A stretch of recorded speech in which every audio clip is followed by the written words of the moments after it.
Welcome to We Took the Quest, a podcast about tabletop role-playing games and our experiences with them. I'm your co-quest master, Charles Woody. And I'm your co-quest master, Stephen Panilla. And today we're talking about Technophobia by Michael Prijatelj, a sci-fi horror module for the Lancer tabletop role-playing game. That's right. Let's get a little spooky with some mechs. Stephen, what does Technophobia mean? Technophobia, I believe it means a fear of machine. Pretty close. Rational fear or anxiety about advanced technology. Ooh. Pretty dang good. Like I said earlier, this is a horror module for Lancer, and this is what caught our eye for me and Steven. We were very curious to see, like, how can you port over themes of horror into Lancer? Does it land? How do we feel about it? We'll give you our very earnest, honest feelings about it. And we'll start off with, this was written, edited, and laid out by Michael Prijatelj. The art was actually used from several places. So it's from several artists from Pixabay, Adobe Stock, Shutterstock, and Stars Without Number. So you're going to see a lot of like stock images that were used. The very cool thing about this module is that this is all AI free. So while maybe like stock images that were used, these stock images were created by real living people. Kind of funny how it's like fear of technology and AI taking over, and it's AI free. Yeah, I think I saw someone like call that out in the comments on the itch.io page. I think it'd be a little weird if they went with like fear of AI, but also used like AI assets. So good for them for not jumping into that hole. Let's start talking about, like, what do we think of the art? Overall, I think this is going to be the first time I've ever said this like on the podcast. I think the art is fine. I think the use of different resources ended up hurting the overall consistency for the tone. Steven, what do you think? I agree. It's a little bare bones. And maybe it was a sort of rest on laurels of the core rulebook, because the core rulebook of Lancer has so many incredible images and art. I don't know if the art for this one didn't make it as flashy or appealing. I will say my two favorite images are page 7. There's like this beautiful like asteroid field, and page 30, which is the NHP vault, the non-human person vault. Is that what NHP stands for in Lancer? Okay, I got that right. Okay, I really like those two pieces, but overall, yeah, it's like if you were building a set, like a Lego set, but some of the pieces used were kind of like mega blocks. It's like, yeah, it fits, but a little off. Yeah, I think good modules, in our opinion, it seems, they have really good player example art that you can show them to help with the theater of the mind. Sure, we can go off and kind of find our own images, but it'd be nice with the modules that they have some art representation of what the creator had in mind. That's a very good. I'm going to hold off on adding on to that because I want to talk about more part of the layout section, but I completely agree. And before we dig deeper into just the layout of the module overall, I do want to talk about the overview of it. So this is ripped straight from the module itself. Technophobia is a third-party horror-themed module for the Lancer RPG system, intended for a party of 3 to 5, license level 1 to 4 characters. Characters who complete this module earn 1 license level. In this module, the player characters find themselves trapped by a rogue AI with the ability to manipulate electronics and machinery. Only by exploring a ghost ship, unraveling its mysteries, and confronting the AI will they escape to live another day. Stephen, did y'all escape to live another day? Oh, absolutely. And we live another day. They lived for several days. So now let's talk about the layout. When we say layout, how does this module read? Does it come off easy? Does the pieces that are put together, do they seem to be put together in a proper fashion? There is a lot of dang text in this book. And my biggest piece of critique that I had was what you said earlier, Stephen. I would have loved artwork that featured the important NPCs. It would have helped me buy in a little bit more to the 3 important NPCs that they call out here in the book. Yeah, and it would have been nice to put a face to the name. It was very wordy, so it had that. The descriptions were abundant throughout the module. Sometimes less is more, though. That's where we are, like on the critical side of things. But on the positive, when you get this module, you get a ton of other visual materials to use. So in this, you're going to get 4 maps, and each map, you're going to get 6 different versions. Me and Steve are going to be talking about the cargo bay map here. The 6 different versions you get, you're going to get a combat version, and there's 2 versions. There's the regular combat, or there's the high vis. So the high vis, it just has a little bit more color contrast and helps specific things pop out from one another, so you can see the distinction between the two. Then you have 2 game master views. What the game master sees, these will have a little bit more information as far as like, okay, container labeled B6, here's what's in B6. For B6 will have little pieces of information in the book. So it'll say like, all right, here's what it looks like on the surface level. Here's what it looks like when you investigate a little further. And once again, you're going to get 2 versions of that for the game master's view. You're going to get the high vis or the regular. And then you have a player view. So you have player regular and then a player high vis. That is one thing I do appreciate. I like when the modules include a player map and then the GM map with secret stuff or things labeled.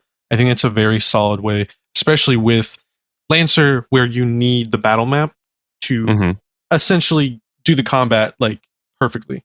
I really like the high vis. I'm curious as to why some people would use the regular instead of the high vis. Maybe the high vis just makes it more obvious for like investigation and things. So would love to understand why there's like a high visual versus a low visual. I think the low visual shows how it actually looks. High vis is probably just no glowing things. I think it's more immersion. And probably since it's a horror module, I think it's just like mood setting. Got it. Yeah, that makes sense. If anything, yeah, the player regular, not high vis, you're getting the fog machine, you're getting, that immersion you're talking about. Then the high vis is like, hey, let me pull the curtain back and shine the spotlight, and you can see how this makes it spooky. Okay, that's a really good point, Stephen. Yeah, and I believe it's funny that the GM has a low vis because it kind of impedes the GM to see what they're talking about. But I think it helps overall immersion. The other thing that I like, specifically for the Game Master side of things, they give you very in-depth instructions on how to run each combat.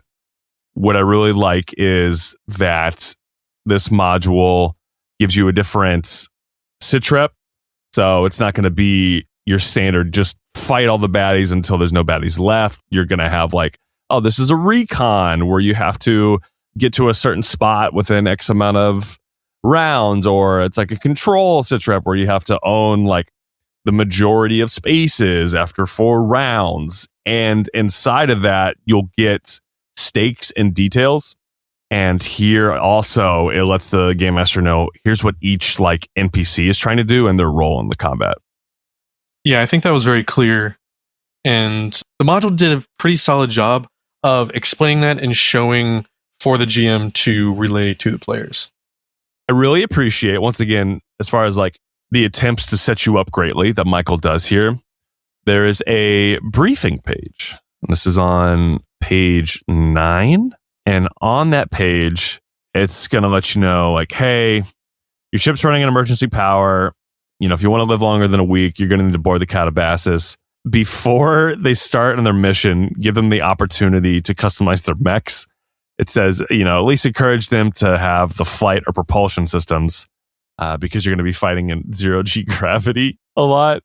I didn't have that combo with y'all, and you're like, I don't have anything. Yeah, because I took an extra, drone or whatever. Yeah, I guess that from my standpoint, that would have been, I guess, nice during a session 0 to know, like, make sure you guys have some sort of flight system. Yeah, if anything, once you have that quick intro, you're like, okay, you got the signal, your ship gets turned off. I would have it like, hey, like you're going to the armory, get ready. You're going to need a propulsion system, or you're going to need some sort of jets to move along. Yeah, that works. I'm struggling not to get into the spoiler zone because there's a lot more I want to unravel on the GM side of things inside each combat. So I'm going to hold off for now. But Stephen, did you have any other callouts from just the overall layout from the module? No, I think we kind of covered all the points.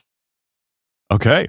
let's talk about the player experience. So we ran this. This was like a 4-session run with myself, Steven, your little brother Michael, and our friend Andrew, who we previously also played another 4-session run of Lancer. We recently played like 8 sessions of Lancer, but specifically for Technophobia, Steven, how was this module for you? I have kind of a love-hate relationship with Lancer, I think. To me, it's less of a TTRPG and more of a tactical war game. And we thought maybe that this module would help facilitate the TTRPG side of things. But it's hard to be afraid when you have your mech readily available at any moment. So in terms of the player experience, a solid module with really thought out combats, really good. But in terms of the classic narrative TTRPG stuff, it kind of fell short for me personally. Maybe because I'm desensitized to horror content, but I think that this one was structurally a good module, but in terms of narrative, it was fine. Gotcha. And I definitely want to, at the end of this module, unpack Revisiting Lancer with you some more. But I definitely hear you. I think moving forward, we're going to enter the spoiler zone. So if you plan on playing this, get the heck out of here. Just skip to our overall review of it. All right, entering the spoiler zone starting now. All right, so what you said, yes, it is scary. It is not scary, excuse me. When you have like this war machine that you live inside of, right? It was really hard to get those themes of fear to come across. And a big thing that's in this module is it lets you know there are 2 ways things can occur.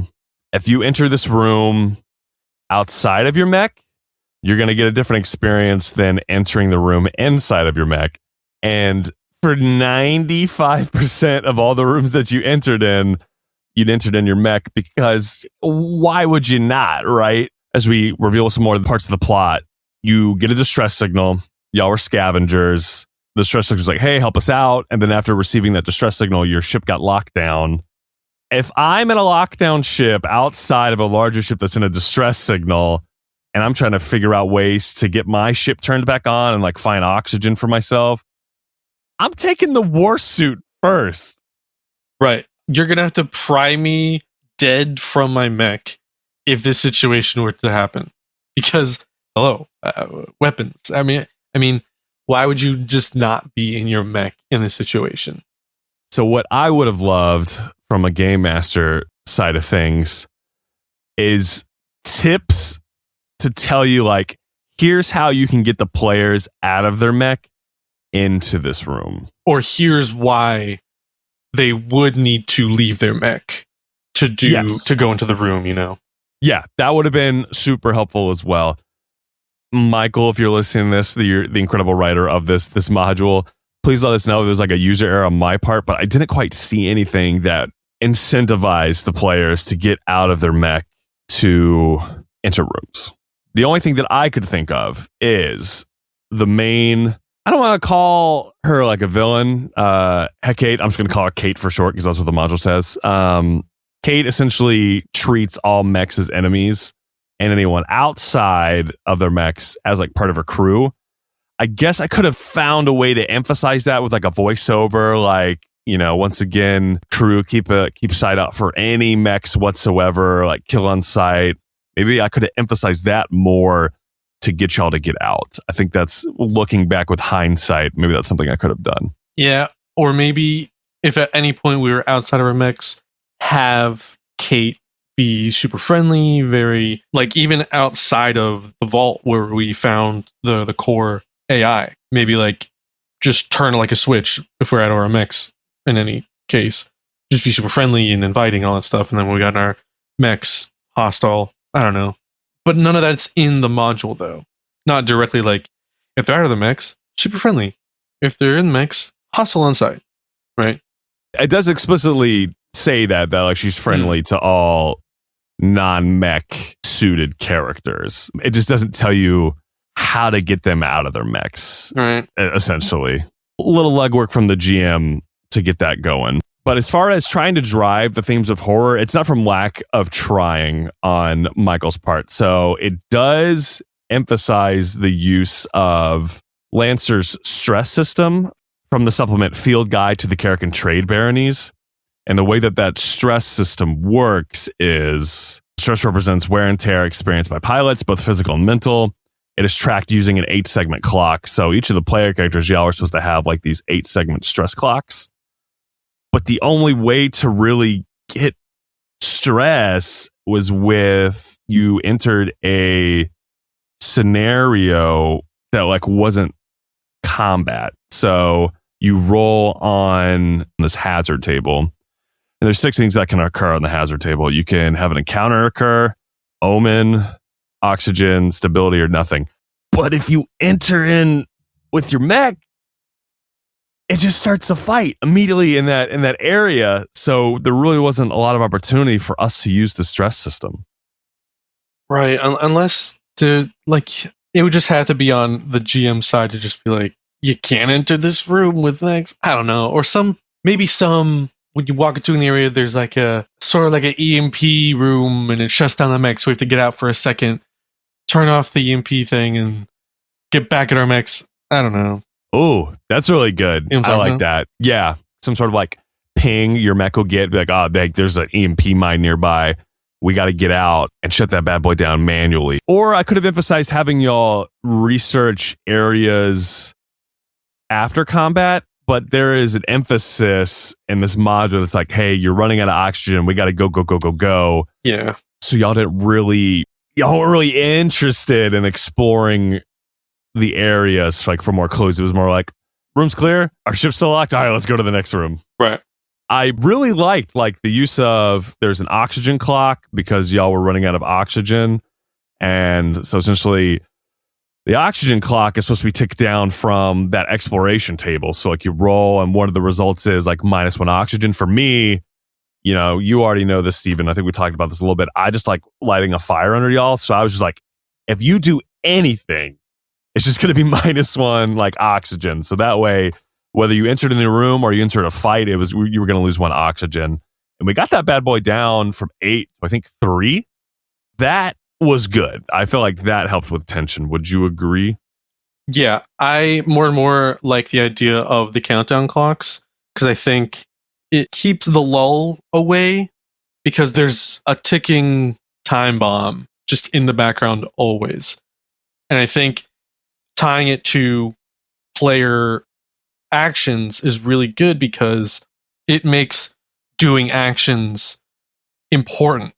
If they fail or if they pass, it affects the countdown clock in some way, which is really solid because it makes their actions matter.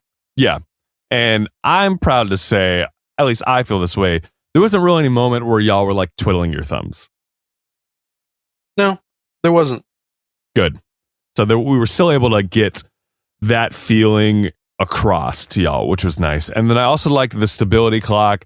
The stability clock essentially represents the stability of Kate herself because she essentially is a NHP, an AI that is like slowly eroding away. And as you get rid of the baddies on the ship, things get more stable. So to talk about more of the narrative side of things, there's some sort of pirate presence that was on the ship. There's this group called like the Condors that essentially just eradicated the crew and caused the unraveling of Kate's AI. So as you get rid of those pirates, she kind of calms more down and gets more stable. So as y'all completed those combats, the stability tracker went up, and the overall goal was to get to the 12, so then you could find the vault to talk to Kate and clear things up and make sure she's good. And we nailed it. You did. And for all that rambling to say, I see the foundation for this from like a narrative standpoint. And I think what would have helped, we didn't have a session 0. Like we kind of planned to have one, but we didn't have the one. So we came in here with like our usual Lancer mindset, just like, like RP really kind of like in the back, like fight. If anything, I'm curious if we had like a really good session 0, could have these narrative like mechanics hit home better? Maybe, but also I think that this module isn't really good for a one-shot. I think that this module is a good module to include in a longer form campaign. Because, the biggest thing with horror is stakes. And here on We Took the Quest, we love buy-in, we love stakes. And I think that if there was an attachment to the characters and what they're doing there, I think it would have helped bake in the stakes to Technophobia. Dude, you are totally right. Because at the end of the day, y'all are scavengers. The goal was to get materials or things from like the Katabasis. That's the name of the ship. But after we finished it, you weren't going to use those materials. Like you weren't like actually going to level up. So that's a really dang good point. Because even if we had a good session 0, like y'all went through it, you got the things. Yeah. Because then maybe a follow-up would be look into who these pirates are. And then, a story could have kind of flourished. So I think this module may have flourished in a longer campaign form versus a one-shot. I agree. I think the best metaphor I could put together is like this is like you got a gift card, like you're staying at your friend's place at a city you don't live in, and you want a gift card for a restaurant in that town, and you leave tomorrow. Yep. Spot on. So those are our thoughts on the narrative side of things of this. From a combat standpoint, all right, strap in. I think overall, I loved the fights that were set up. You get so much in-depth detail on how to run these fights. The only caveat I want to give this to you, if you are a new Lancer Master, a new game master, it does not tell you how to use NPC templates or how to use this in CompCon. And Steven, when you made that face, let me tell you. So templates are essentially archetypes that you can staple on to base NPCs.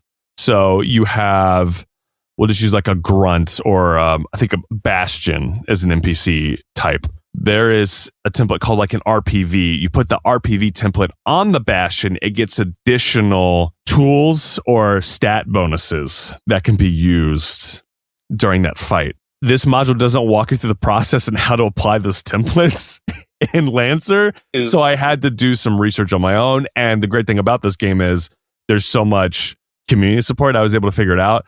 But I would have loved like, hey, if this is your first module, this is how you're going to set up your NPCs in CompCon. Interesting. So what is the community's rating for this module that you've seen? So if you go to the itch.io page for this module, it has one rating, 5 out of 5 stars. I haven't seen any other mentions of Technophobia. The creator, I think Michael posted like in the Lancer subreddit, was like, hey, I made this, you should check it out. Everyone was like, hey, this is cool, this is awesome. But I haven't seen like an in-depth review of it. And that's why we're here. Yeah, we're here to help you out if you're thinking about playing Technophobia. But to give you an example, I'm going to use page 19. So for each combat, you're going to get the stakes. So the stakes for combat, this is in the Immortal Toil, Combat E. After detecting the mechs, Kate overclocks the reactor for a near light bolt. Given the ship's current state, this is akin to dry firing a bow, ineffectual but destructive to the bow. Restoring energy to the power distributor from the extraction zone prevents this, such as connecting it to a power capacitor from the engine. You're going to run this as an escort sitrep. So love that out of the gate. You go to the Lancer book to look at the escort sitrep. It lets you know how tall like the room is. And then it's going to show you what the enemies are. So wave 1, there's an animated fuel cell. So the way you read it says animated fuel cell RPV Pyro. Pyro is the NPC type. RPV is the template. So you're going to create a Pyro and then you're going to add the RPV template on top of it. And Steven, every single NPC in this game uses templates. So when you're setting up this combat, you got to go into CompCon, create 4 to 5 distinct individual NPCs. And when you run this fight, a lot of these baddies have tons of options And that you got this because you had this scan built mech that you used that was able to see like the character sheets of the NPCs. And you saw how much I was working with, right? Like there was so much information to remind yourself of when you're running the baddies in combat. Yeah, there was a lot. And the Lancer combat already is very involved. So, and I just, as a player, I'm only operating one mech. You have the GM operating 4 to 5 other mechs. And it's a lot. Yeah. So that's one thing I wanted to shout out. Like if this is your first Lancer module, I don't think I would recommend it. Find something a little bit more simpler. Like you want to walk before you run. This is a lot to be running solo. If anything, co-Lancer master this. Like have someone who can like maybe run half of the baddies for you during your fight. So that was combat notes that I had. But overall, like all of these are distinct. All the maps are good. Combat's not going to be the same, which is awesome. There's going to be a lot of variety in the fights that you have. And I was talking about this earlier as far as the layout goes. It's going to tell you what each of the tactics are for the enemy. So when you go to page 20, this is after page 19 that we talked about. So you have all of your NPCs that you're running. You have their templates set up. There's a tactics section, and it's going to let you know what each guy's trying to do. So, for instance, the tactics for Combat E. In general, the enemy forces oppose the movements of the objective. So it's that power distributor y'all had to get. However, they avoid damaging it if possible. Non-Mangler NPCs with defensive options prefer to use them to protect Hecate. So Hecate liberally attacks with chain and teardown, empowered by Dark Cloud to take advantage of the extreme heat. So it's telling you, hey, use these moves. The fuel cells unleash an explosive jet to put the PCs in range of unshielded reactor and explosive vent. It's telling you to set up the PCs to be in danger for like these ranged attacks. Manglers are barely sentient and permanently jammed, but simply they cannot use any of their berserker features. Instead, they try to grapple, ram, and improvise attack the closest visible PC. I haven't seen a lot of modules where it tells you like, hey, here's exactly what like each individual guy is trying to do. So I really liked that. Yeah, I think that when core rulebooks or modules, when they show the tactics of the baddies, I think it really helps. It takes so much off the GM as opposed to just attack the players. Like that's the whole thing. Sometimes the bad guys have their own objectives, have their own things. And I think when they include that in books, it really helps on the GM standpoint. And then it's going to, once again, make that combat feel different than the previous combat that they had because these new bad guys have a different agenda. I think now I've truly said everything I feel about the combats from a GM perspective. How are the combats for you from a player perspective, Steven? I mean, this was Lancer combat. It didn't, if you want a Lancer module, this is really good. Like bare bones, this hits on all the Lancer things and what Lancer's trying to accomplish. This module is an extension of the Lancer core rulebook. So the combat's made no distinctive mark on your Lancer soul. No, because they were just the Citreps. I mean, it was just that's all it was. And the Citreps are good. Lancer has different kinds of combats where it's not just I attack baddie, bad attacks me, back and forth. And this module makes good use of those different Citreps. One last thing, and then we'll get to the overall reco. Once again, as far as sending home the themes of horror, there are really good attempts from Michael in each one, because what's going to happen is in that hazard table that we talked about earlier, one of the things you can roll is an omen, which will kind of give you an idea of like what's going to happen in the combat you're about to fight. Or they have this thing called the reality break table. And the reality break table has these specific things that can occur for like good flavor. So example, a discordant electric hum rises to deafening intensity before subsiding. Or another one, the smell of a delicious meal emerges but curdles. And there is a reality break. Oh, it's not on each page. Dang. I really would have loved like a reality break for each area, but it's literally just you're always rolling on that one table, so it's not super distinctive. Yeah, maybe you could like flavored it. Yeah. Dang. Michael has really good intentions, and I think this is where I'm ready to go in, like my final grade for this. As far as recommendations for running this, I think this is going to be like my first ever like maybe. I don't think this is a no. I think from a game master perspective, do not run this as your first ever module. If you are a seasoned Lancer master / game master, I think you can do this no problem. I would just find ways to get them out of their mechs and really emphasize the horror and the tension if this was a part of a long-term campaign, because this doesn't quite land as a one-shot. Steven? I see the vision with Technophobia. I think if you and your table are very into the sci-fi horror stuff and, stuff like 2001 Space Odyssey, this works. And I think you could really set the mood and really have the horror elements, especially if you can figure out how to get them out of their mechs and make the players feel less invincible, because that's the thing with horror. You want the main characters at some point have to feel helpless. And it is difficult in a game where you are driving around mechs. But I think with the flavor between the reality break and the hazard stuff and the countdown clocks, I think this works on paper.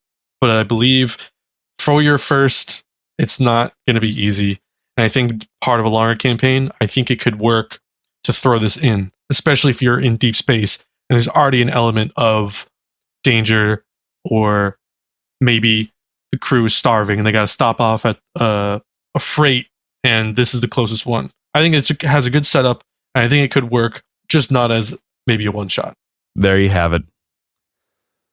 We'll have links to Technophobia in the description if you want to check it out yourself. And Michael also has another module called Pierce the Heavens, which is a mech scale prison break. PCs start with no mech, pilot armor, or pilot weapons, and only one piece of pilot gear of their choice. The PCs must acquire their mechs, reserves, and other pilot gear throughout exploring the mining community of Kestrel's Bounty. Only then will they be ready to take the fight to their impressors. Ooh, it's got a like Lancer funnel. Hell yeah, it seems like it a little, yeah. So if you've played that, let us know. Would love to hear anyone else who has experience from Michael's modules. Before we end today's session, I do want to offer some more thoughts on Lancer. We recently played 8 Lancer sessions, and like I see the vision every time. Like we're always like so close. Like I got to play as a player for the first time in your little brother Michael's campaign, and there was just a similar feeling where we were all just like, yeah, story in the background, fight.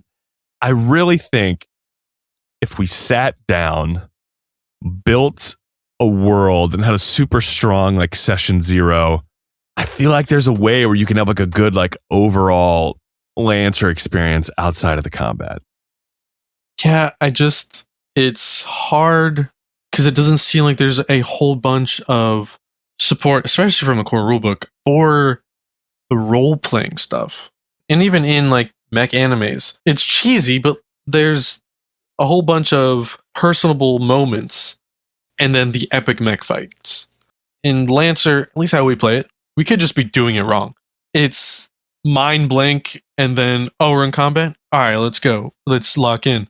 And it helps with ComCon is pretty engaging, and the combats are very high intensive. You really got to kind of be aware. It's a tactical war game with a player name tacked onto it. The stakes are not always there. And at the end of the day, I'm in a mech. I'm unstoppable. Yeah, absolutely hear that. And that's why, like I said, I still see the vision, and like I want to make it work.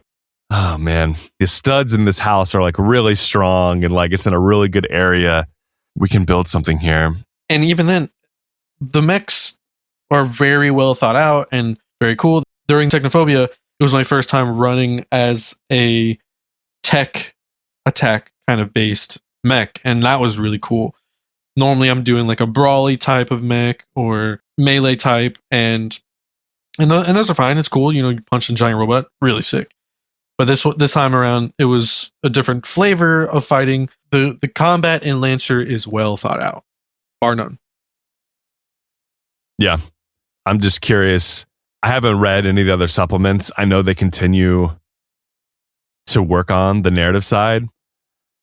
I don't think I'm done with Lancer. Like, I still want to make it work. Like, you and I recently played an RPG that I don't know if we're going to name yet or not, that we agreed was not enjoyable and stopped playing it. And for that one, there was so much going on. It felt like severe effort to try to make it work. For Lancer, for me, like I want to make it work. Like, I want to put in like the extra steps because it's like on the precipice. You know what I mean? It's where you're just like, dang, this is so close from going from good to great. And this and Mothership are the only two games this season where I've been like, well, three. I do want to play DCC again. There's still more to do. Just the allure of the mechs is like, it's all there. Now it's trying to find a narrative to fit it in to make an epic story alongside these epic mechs. Yeah, man. That's on my life goal bucket list. Have a complete Lancer campaign where the narrative is just as good as the combat. Lofty goals. Well, unless Steven has anything else to say. Steven, you have anything else to say? Make sure to stop talking to ChatGPT. That'll do it for us here. We took the quest. I've been your Co-Quest Master, Charles Woody. And I've been your Co-Quest Master, Stephen Panilla. Stay questy, baby. Bye. Yeah.